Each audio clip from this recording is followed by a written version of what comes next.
जय जय साईं राम। सर्वप्रथम मैं श्रद्धा के साथ श्री साईं बाबा के चरणों में प्रणाम करती हूँ। ओम साईं राम। श्री साईं सच्चरित्र अध्याय 42। रामचंद्र दादा पाटिल की मृत्यु टालना। कुछ समय के पश्चात रामचंद्र पाटिल बहुत बीमार हो गए। उन्हें बहुत कष्ट हो रहा था।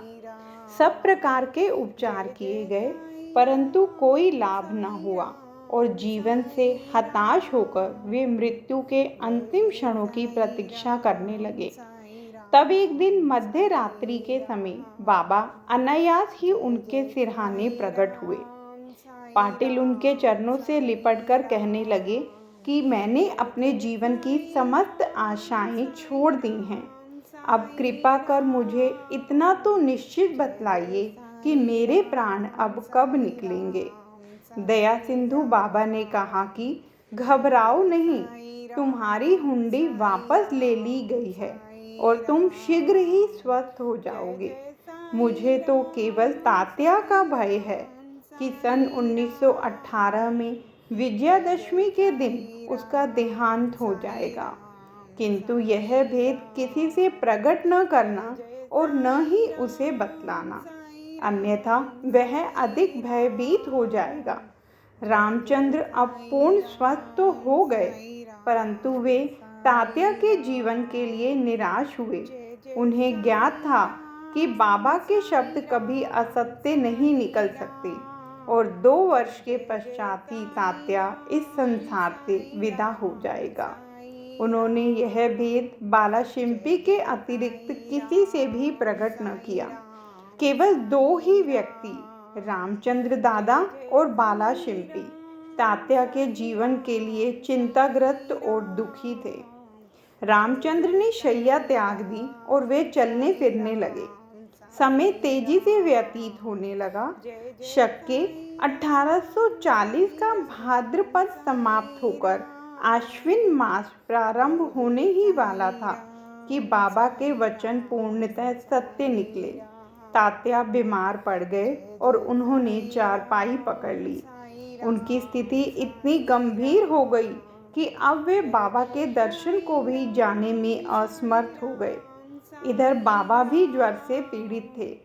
तात्या का पूर्ण विश्वास बाबा पर था और बाबा का भगवान श्री हरि पर, जो उनके संरक्षक थे। तात्या की स्थिति अब और अधिक चिंताजनक हो गई। वह हिलडुल भी न सकता था और सदैव बाबा का ही स्मरण किया करता था। इधर बाबा की भी स्थिति उत्तरोत्तर गंभीर होने लगी। बाबा द्वारा बतलाया हुआ विजयदशमी का दिन भी निकट आ गया। तब रामचंद्र दादा और बालाशिम्पी बहुत घबरा गए। उनके शरीर कांप रहे थे।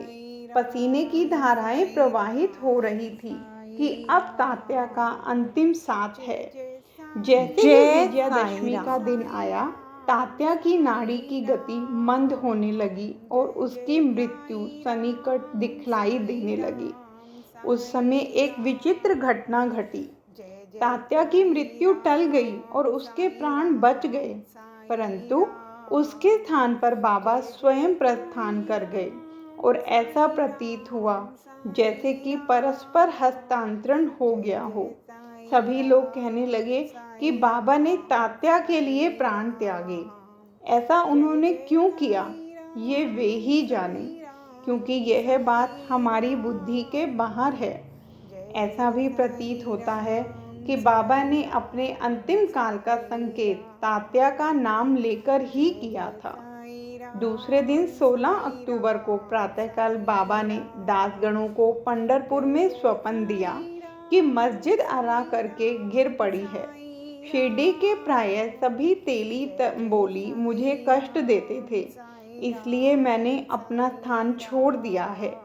मैं तुम्हें यह सूचना देने आया हूँ कि शीघ्र वहाँ जाकर मेरे शरीर पर हर तरह के फूल इकट्ठा कर चढ़ाओ। दासगणों को शिरडी से भी एक पत्र प्राप्त हुआ और वे अपने शिष्यों को साथ लेकर शिरडी आए। तथा उन्होंने बाबा की समाधि के समक्ष अखंड कीर्तन और हरि नाम प्रारंभ कर दिया। उन्होंने स्वयं फूलों की माला गूंथी और ईश्वर का नाम लेकर समाधि पर चढ़ाई।